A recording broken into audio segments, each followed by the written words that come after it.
নমস্কাৰ, স্বাগতম জনাইছোঁ টেক অসমীয়ালৈ। আজি আমি ৰিভিউ কৰিবলৈ ওলাইছোঁ ৰেডমি নোট 8 Pro, যিটো অলপতে চাইনাত লঞ্চ কৰা হৈছিল আৰু ভাৰতত প্ৰায় এমাহৰ ভিতৰত লঞ্চ কৰিব। ৰেডমি নোট 8 Proৰ আমি অন পেপাৰ স্পেকহে ৰিভিউ কৰিম, কাৰণ বন্ধুগণ ইমান বাজেট হোৱা নাই যে চাইনাৰ পৰা ইম্পৰ্ট কৰিম আৰু আপোনালোকক দেখুৱাম। তাৰ বাবে আমি খুবেই দুখিত, কিন্তু আশা কৰোঁ আপোনালোকৰ আশীৰ্বাদ পালে টেক অসমীয়াই সেইখিনিও নিশ্চয় সক্ষম কৰি তুলিব। তো বলক ৰিভিউটোলৈ আগবাঢ়োঁ। Redmi note 8 Pro on paper spec হিচাপে এটা খুবেই ষ্ট্ৰং ফোন। যদি ইণ্ডিয়ান স্মাৰ্টফোন মাৰ্কেটত এটা বাজেট ৰেঞ্জত আহে, তেতিয়াহ'লে চাগে এটা কিলাৰ ৰূপে পৰিগণিত হ'ব পাৰে। ৰেডমি নোট 8 Pro ডিছপ্লেখন যদি চাবলৈ যাওঁ, ইয়াত আপুনি পাব 6.53 ইঞ্চৰ এখন IPS LED পেনেল, য'ত আপুনি পাব FHD+ ৰিজলিউশ্যন, যাৰ এক্সপেক্ট ৰেচিঅ' হয় আপোনাৰ 19.5:9, অৰ্থাৎ খুব কম বেজেল দেখিবলৈ পোৱা যাব। ঠিক একেদৰে বিল্ড কেপাচিটিলৈ যদি চাবলৈ যাওঁ, আপুনি ইয়াত পায় গ্লাছ বেক, য'ত আপুনি পায় Gorilla Glass 5ৰ প্ৰটেকশ্যন, আৰু ঠিক একেদৰে আপুনি ফ্ৰণ্টত অৰ্থাৎ ডিছপ্লেখনতো Gorilla Glass 5ৰ প্ৰটেকশ্যন পাব। Gorilla Glass 5 বুলি ক'বলৈ গ'লেই আপুনি ক'ব পাৰে যে এইটো প্ৰায় স্ক্ৰেচ প্ৰুফ হয়, কিন্তু এটা কথা সঁচা, যদি আপোনাৰ হাতৰ পৰা কিবা কাৰণত ফোনটো পৰে, ইয়াৰ ভগাৰ চান্স নিশ্চয় আছে। এতিয়া যদি আমি কেমেৰা ডিপাৰ্টমেণ্টলৈ যাওঁ, এটা খুবেই হাইলাইটিং পইণ্ট হৈছে এই ফোনটোৰ কেমেৰা, কাৰণ পৃথিৱীৰ চাগে প্ৰথমটো ফোন যিটো 64 মেগাপিক্সেলৰ সৈতে লঞ্চ কৰা হৈছে।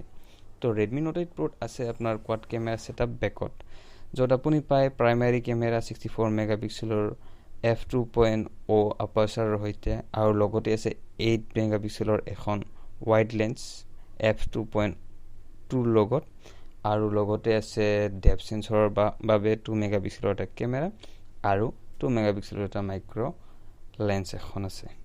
আৰু ঠিক একেদৰে আপুনি ফ্ৰণ্টত পাইছে 20 মেগাপিক্সেলৰ এটা চেলফি কেমেৰা। সেই হিচাপে যদি আমি ক'বলৈ যাওঁ, কেমেৰা ডিপাৰ্টমেণ্টত ৰেডমি নোট 8 Pro এটা খুবেই ষ্ট্ৰং ফোন হিচাপে পৰিগণিত। ৰেডমি নোট 8 Proৰ পাৰফৰ্মেঞ্চলৈকে যদি আমি যাওঁ, ৰেডমি নোট 8 Proত আছে Helio G90T, অৰ্থাৎ মিডিয়াটেকে অলপতে লঞ্চ কৰা Helio G90T, আৰু ৰেডমি নোট 8 Pro বিশ্বৰ প্ৰথমটো ফোন, যিটো ফোন এইটো প্ৰচেছৰৰ লগত আহিছে।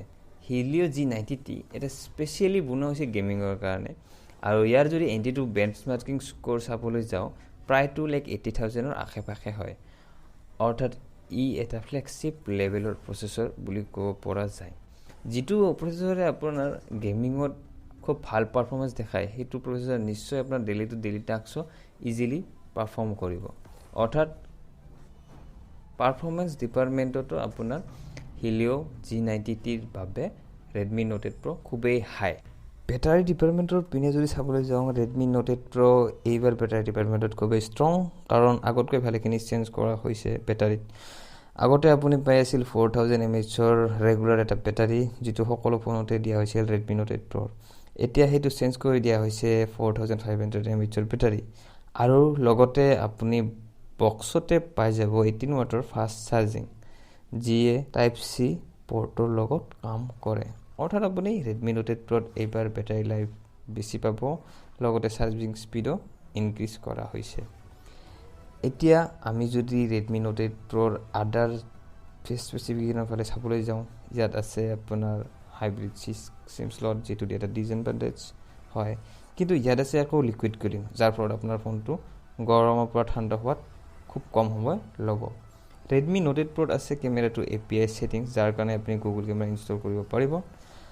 ৰেডমি নোট 8 Pro এণ্ড্ৰইড পাই ছাপোৰ্ট আৰু MIUI ছিষ্টেম।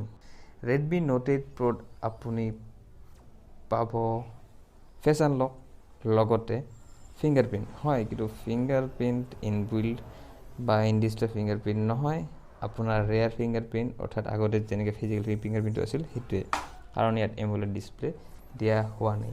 ৰেডমি নোট 8 Proৰ অল টোটেল স্পেচিফিকেশ্যন এইখিনি আছিল, কিন্তু যদি এতিয়া আমি ষ্ট'ৰেজ ভেৰিয়েণ্টৰ পৰা পিনে যাওঁ, তাত আছে আপোনাৰ ষ্টাৰ্টিঙত 6GB প্লাছ 64GB ভেৰিয়েণ্ট, তাৰপিছত আছে আপোনাৰ 6GB প্লাছ 128GB, তাৰপিছত আছে আপোনাৰ 8GB প্লাছ 128GB।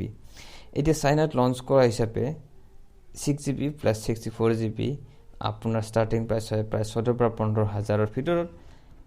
এতিয়া কনক্লুজন যদি আমি ক'বলৈ যাওঁ, ৰেডমি নোট 8 Proৰ পজিটিভ পইণ্ট ভালেকেইটা আছে। প্ৰথম, ইয়াৰ কেমেৰা, কোৱাড কেমেৰা ছেটআপ, 64 মেগাপিক্সেলৰ কেমেৰা, চেলফি কেমেৰা, তাৰপিছত বেটাৰী ডিপাৰ্টমেণ্ট, য'ত আপোনাৰ বেটাৰী ইনক্ৰিজ কৰা হৈছে, ফাষ্ট চাৰ্জাৰ লগত দিয়া হৈছে, আৰু পাৰফৰ্মেঞ্চ যিটো আপোনাৰ Helio' G90T gaming processor specially for gaming বনোৱা হৈছে। তো হাইলাইটিং পইণ্ট ভালেকেইটা আছে, কিন্তু ইয়াৰ ডিছএডভান্টেজো কিছু আছে। যেনেকৈ জনামতে হিলিঅ' G90T প্ৰচেছৰটো অলপ অভাৰ হিটিঙৰ ইছ্যু আছে, যিটো হাই গ্ৰাফিক্সত যদি গেম খেলা হয় অলপ হিটিং হয়।